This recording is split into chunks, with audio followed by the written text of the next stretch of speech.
Welcome. In front of me is a SONY Xperia 10 Mark VI, and today I will show you how you can capture a screenshot on this device.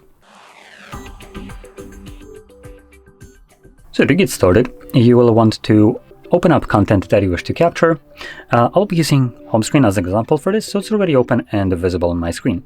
Once that is the case for you, all you need to do is hold power button and volume down at the same time.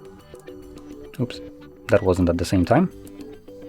There we go, we get a flash along with a pop-up with share and edit options, and after a moment this will disappear. Once it disappears, you can find the actual screenshot in your Photos application. Now you will need to navigate to the library section, and in here you'll find an album called Screenshots.